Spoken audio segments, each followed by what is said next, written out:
देखो क्या है कि जितना दुनिया को देखोगे उतना समझोगे। जैसे यही लोग हैं, 4 लोग जो आए हैं, 5 लोग, कि पता नहीं रीडिंग का कितना महत्व है। क्योंकि रूमी जैसा लिखना बहुत आसान है। मतलब जैसा रूमी ने लिखा है, मेरे ख्याल से आज भी हज़ारों ऐसे लोग होंगे जो रूमी से बेहतर लिख सकते हैं।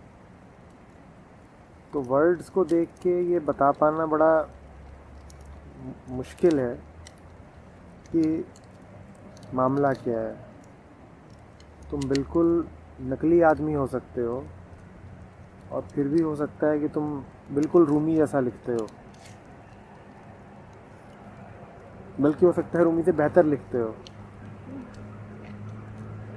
तो गेम तो किसी और चीज़ का ही है, वर्ड्स का तो काफ़ी कम है।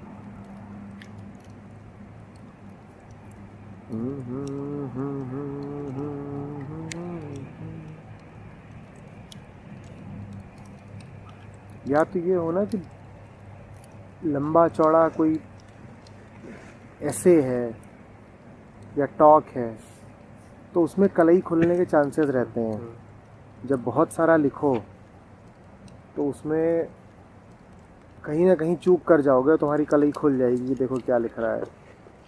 पर अब 4 लाइन या 14 लाइन की पोएम है, तो उसमें तुम्हें पता है किस तरह की बातें करनी है, तुम बिल्कुल कर सकते हो। अब यही जो लिखा था कि तुम शराबी तो नहीं, मतलब तुम इस पोएम को किसी सूफ़ी के नाम से छाप सकते हो और बिल्कुल वैसी ही लगेगी।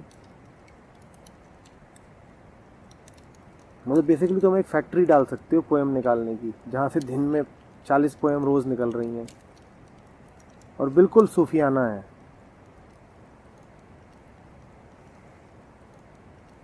तो बड़ी हॉरिबल बात है ये कि कोई रूमी जैसी पोइट्री कर रहा हो।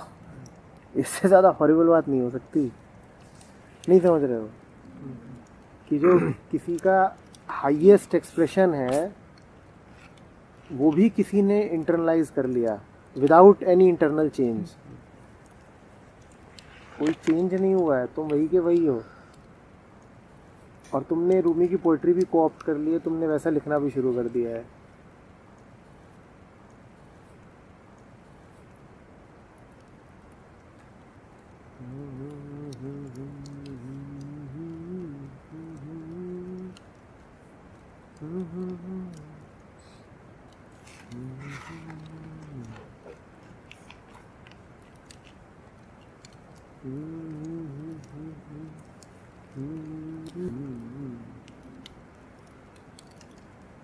इनफैक्ट अगर तुम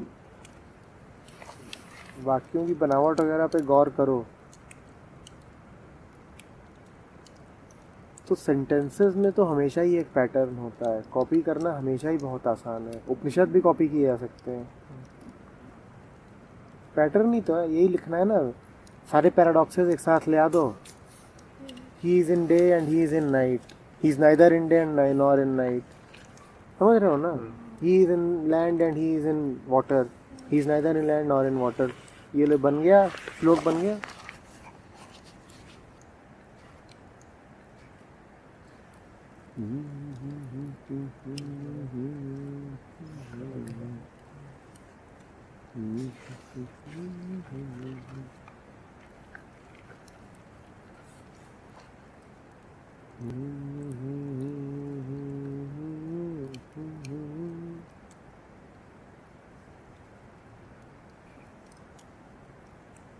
किसी का दिल लगे रीडिंग में ना, तो ये दिल बढ़िया है, ये मन बढ़िया है।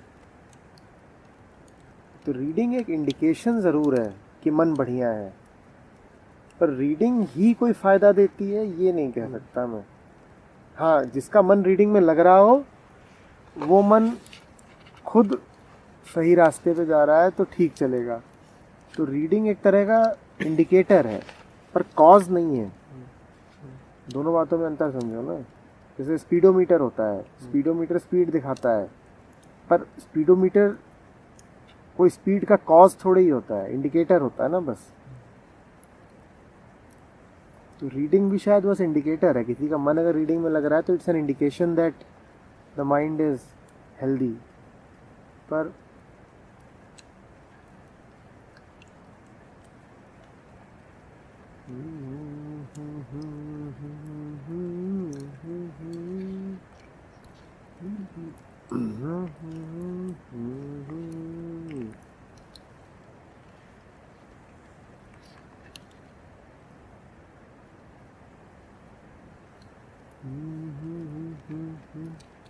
रीडिंग से ज़्यादा कीमत का तो शायद ऑब्जर्वेशन है। दोनों कीमती हैं, पर ऑब्जर्वेशन दुनिया की, रीडिंग तुम्हें औकात में रखती है कि ज़्यादा होशियार मत बनो, और ऑब्जर्वेशन तुम्हें होशियारी देता है। समझ रहे हो ना?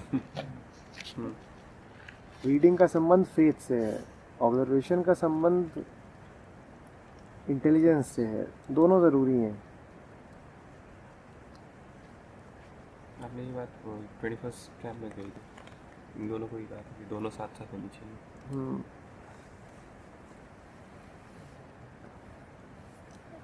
अगर सिर्फ ऑब्जर्वेशन कर रहे हो तो उसमें खतरा ये है कि तुम कनिंग हो सकते हो, कि तुम्हें पता चल गया कि दुनिया ऐसे ऐसे चलती है, तो अब तुम इस चीज़ को मैनिपुलेट करो। ह्यूमिलिटी चली जाएगी। हाँ, ह्यूमिलिटी चली जाए तुम्हें, ठीक है, तुम्हें पता चल गया है दुनिया के तरीके, तो उन तरीकों का अब तुम इस्तेमाल करने लग जाओ। सिर्फ रीडिंग से खतरा ये है कि तुम बिल्कुल ही पता नहीं क्या बन जाओगे।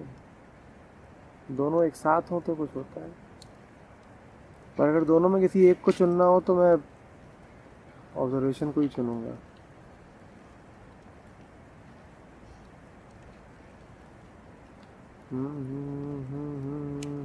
सर ये केस कब होता है कि पढ़ भी लिया बहुत कुछ पर वो अंदर छू नहीं पाए, मतलब ये कैसा मन है? यार क्योंकि देखो, जब अभी हमने बात करी कि आज ही दुनिया में हज़ारों लोग होंगे जो रूमी की तरह लिख सकते हैं।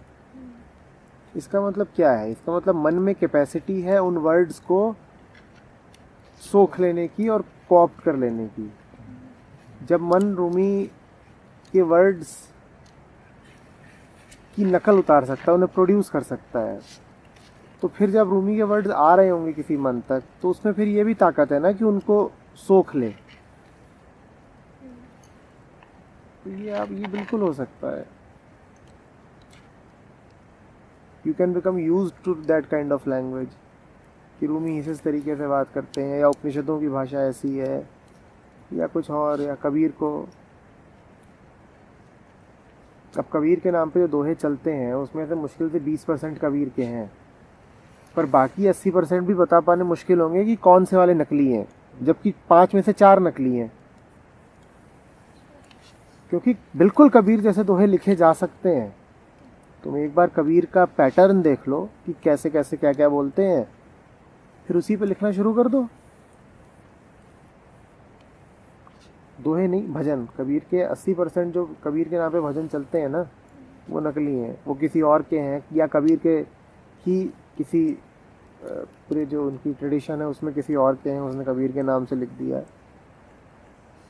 मतलब हो सकता है तमीज़ के लोगों के भी हों, पर कबीर के नहीं है।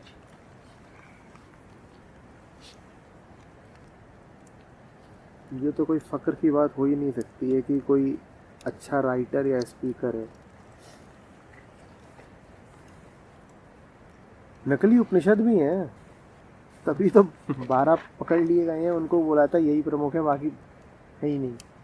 इतने हैं, उनमें पता लगाना मुश्किल है कि कौन कहाँ से आया और कौन असली है कौन नकली है।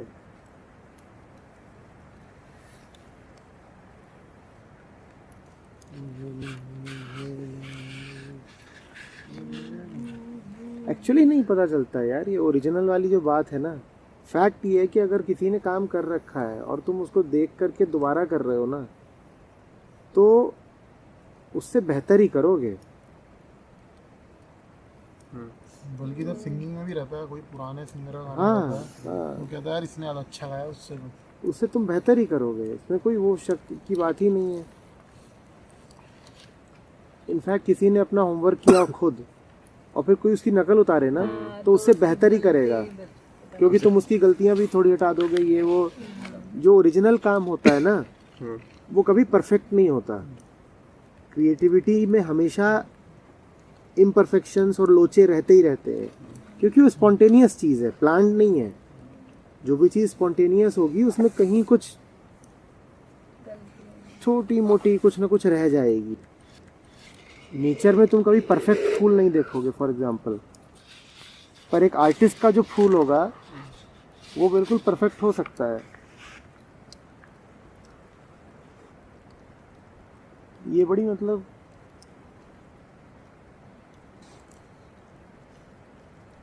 दिस इज अ चैलेंज कि हाउ देन, बिकॉज ट्रेडिशन, देखो रीडिंग भी ट्रेडिशन ही है ना, anything coming from the past is tradition. Tradition is not helping, so you require something absolutely fresh.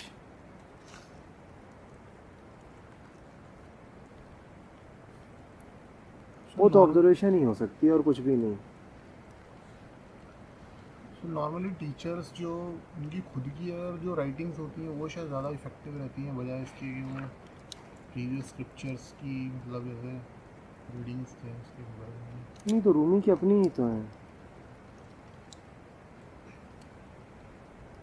Scriptures भी, तो किसी की राइटिंग ही है ना। अब उपनिषद किसी ऋषि की राइटिंग है और क्या।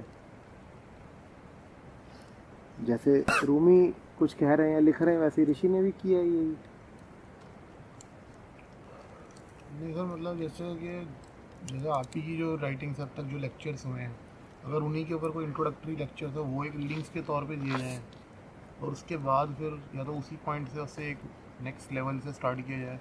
क्योंकि जैसे वही जो आप कहते हैं कि जो लोग बोल गए उससे पहले वो एक अलग कॉन्टेक्स्ट में बोल गए, एक अलग ट्रेडिशनल वे में अपनी चीज़ें रख गए, वो शायद अभी के लोगों पे एकदम इम्पैक्ट ना करेगा सब लोगों के ऊपर। मैं दूसरों को इम्पैक्ट करने की बात नहीं कर रहा हूँ, मैं पॉइंट थोड़ा सा अलग है। मैं ये कह रहा हूँ कि बिना कोर सब्सटेंस हुए भी आपका एक्सप्रेशन बिल्कुल रूमियाना हो सकता है।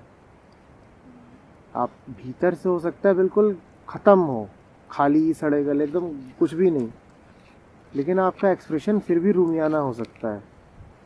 तो एक्सप्रेशन को वही देख रहा था कि एक्सप्रेशन की तो कोई कीमत ही नहीं है, 2 टके की कोई कीमत नहीं है। आज वाली जो एक्सरसाइज थी, तुमने इसे सीरियसली किया होता ना, तुम पाते कि तुमने रूमी से बेहतर कविता बना दी है। तुमने रूमी से बेहतर कविता बना दी है। तो कितना डेंजरस ऑब्जर्वेशन है।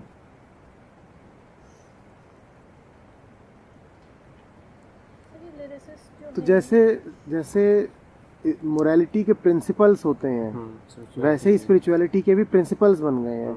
अब तुमको पता है कि इस तरीके की बात करो तो स्पिरिचुअल कहलाओगे।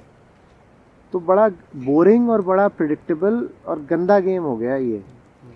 मतलब 5-7 तरीके की बातें अगर तुम करते हो, first I am not the body, second everything is mind, third there is only one truth, हम ब्रह्मास्मि। हाँ, और इस तरीके की अगर तुम 5-6 चीज़ें बोलना जानते हो तो you are the spiritual type. तुम्हें पता है ज़्यादातर जो ओरिजिनल सूफी सॉन्ग्स हैं ना, वो इतने अनअट्रैक्टिव हैं कि पूछो मत। चाहे वो उमर खयाम हो, अमीर खुसरो हो, कोई हो, इनके 2 ही 4 हैं वो बढ़िया वाले जिन पे कवाली चलती है और गाने बन गए हैं, नहीं तो बाकी सब बड़े बोरिंग हैं। तो फैक्ट ये है कि आज के लिरिसिस्ट जो सूफियाना कलाम लिखते हैं वो उमर खयाम से ऊपर का है। अब आप उमर खयाम हुए बिना उमर खयाम से कहीं बेहतर कलाम लिखते हो। मैं ये भी नहीं कह रहा मैचिंग, उससे बेहतर।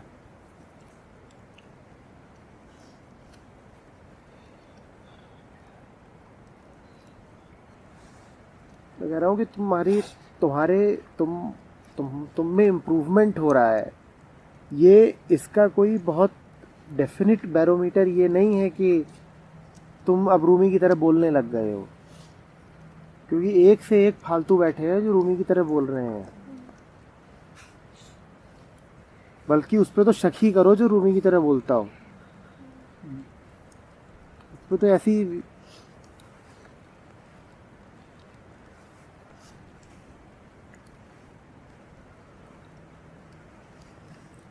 अब ये लोग कहीं से किसी से मिल के आए हैं, अभी वो उसने पूरा समझाया इनको अहिंसा क्या होती है। और ये जब से उससे मिल के आए इनका गला खराब है, क्योंकि वो एक बहुत बड़ी मोनेस्ट्री में अंदर बैठता है और जूते उतरवा देता है बाहर बिल्कुल गेट के, और उसके आगे लगे हुए हैं तगड़े पत्थर। तो वो ठंड में वो ठंडे पत्थर बिल्कुल बर्फ रहते हैं, और अब आपको उन पे चल के कम से कम पता नहीं कितने मीटर, 100 मीटर 200 मीटर पता नहीं कितना, फिर पहुंचना है स्वामी जी तक। और उस चक्कर में खा गए ठंड। स्वामी जी तक पहुँचे, फिर वहाँ वेट कराया स्वामी जी ने, फिर दर्शन दिए, और फिर ये लौटे, उतने में ठंड लग गई है।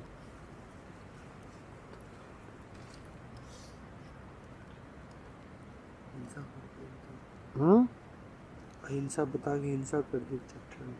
हाँ, वही कह रहा था कि अहिंसा का कुछ उनको दीक्षा इच्छा दी है, व्रत भी दिया है, और ये कर दिया है।